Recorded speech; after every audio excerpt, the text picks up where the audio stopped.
Dusk and Ember, Series 6, I wasn't ready. I wasn't ready for the pain of falling. Not just the fall itself, but everything that came after. That morning, I was in the shower, alone. No nurse present, even though I was meant to have one-to-one assistance. I was seated on the commode shower chair, shampoo in my hair, wet tiles beneath me, and suddenly, I slipped. I hit the floor hard. It was loud, violent. The crash echoed beyond the bathroom. Nurses came running from every direction. For a moment, I thought I'd broken something. I couldn't lift my shoulder. I couldn't move my neck. But the X-rays said otherwise, no fracture. Just deep bruising and pain that would radiate for weeks. But what hurt more than the fall was the retaliation that followed. They didn't care that I was injured. They just stopped helping. I was no longer pushed to the dining room for meals. They left me in a manual wheelchair for over 4 weeks. No one reintroduced my power chair until week 5 of rehab. By then, the damage was done. Skin breakdown, unwashed body, multiple UTIs. Nurses would wipe me with cold water. No soap, no care, just enough to tick a box. My catheter wasn't changed for months. It would block. I'd be in agony. They'd say. I wasn't signed off to do it solo. But they left me no choice. They watched me struggle. Sometimes stared, but never moved. The first time I took my power chair outside, it died across the road. Right near the hospital entrance, in full view of the public. A stranger had to walk into the spinal unit and inform staff. 4 therapists came out. They didn't speak. They just transferred me into a manual chair and wheeled me back like I was cargo. I cried. Right there on the footpath. By the bus stop. In front of strangers and glass walls. I felt like I was breaking in half. That night, I begged the in-charge nurse to let me use the power chair again. She said no. That was the moment something inside me shifted. That was the night I began documenting everything. I sat in team meetings and asked to visit the transitional placement house with my family. They said no. Not until your NDIS is sorted. But I knew for a fact, another patient went every weekend. She had no NDIS, no restrictions, no rules. So I started going home in secret. At first, I told staff I was going to the city. But I was going home to my babies, to my husband, to feel love, to feel like a mother again. And it saved me. Eventually, I told them the truth. Some nurses smiled, genuinely happy for me. Others changed.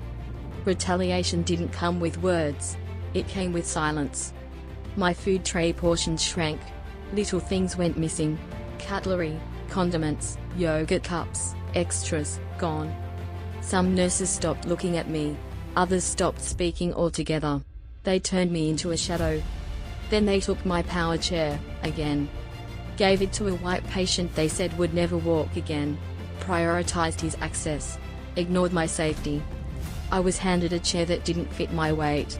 It was low, unsafe, wobbly. I had multiple near misses. Reported it. Nothing changed. I asked for the OT to be removed. She never supported my goals. Never signed off on my mobility. Never once took me into the community. 9 months in rehab. Not one outing. Not one trip. Not one normal experience. This wasn't rehab. This was a slow form of erasure. Then came the med changes. Items removed from my chart. Wrong meds given. Inconsistencies every day.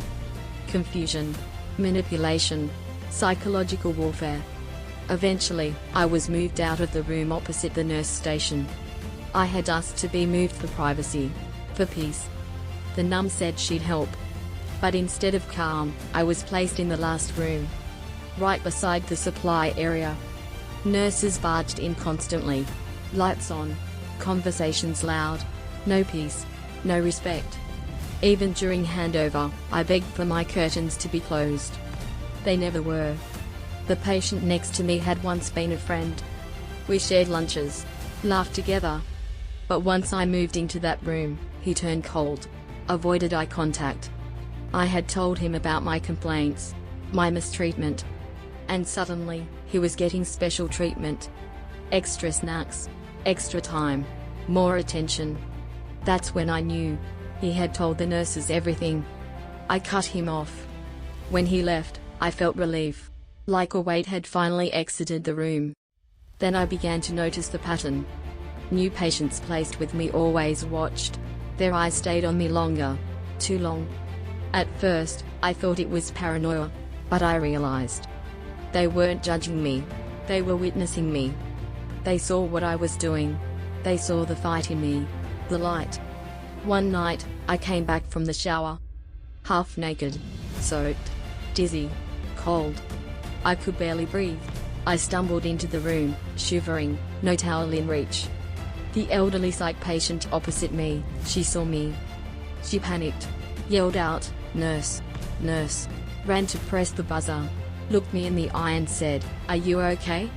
I whispered, "Yes." But I wasn't. I was barely standing. I collapsed onto the bed, alone. No nurse ever came. That wasn't a one-off. That became my new normal. Every night. Every shower. Number 1-to-1 assistance. Even though that was meant to be my care level. That woman though, she was kind. Gentle. She got special treatment too. Staff brought her coffee. Gave her snacks. Extra time. I began to wonder. Were they keeping her sweet so she wouldn't speak? But we connected. I shared my snacks with her. She shared her silence with me. We both understood what it meant to be watched. And ignored. Then one day, I prayed. I said, "God, reveal what is hidden. Show me the truth they want to keep buried." Later that day, I opened my medication drawer. And there it was. Her medication. In my drawer. Careless? Maybe. Intentional? Possibly. But to me, it was confirmation. God sees it all. The surveillance. The silence. The swap-outs. The sabotage. And God doesn't sleep. This is Series 6. And I'm still standing. Still documenting. Still exposing. Still healing. I wasn't ready for the fall. But I'm more than ready for the fight. They wanted silence. They created a survivor. They thought I wouldn't survive. They never expected me to rise. Follow at Justice for the Forgotten 2025 on Instagram. Patreon launching soon once we hit 100 followers. Please like, share, and repost to help spread the truth. This is only the beginning.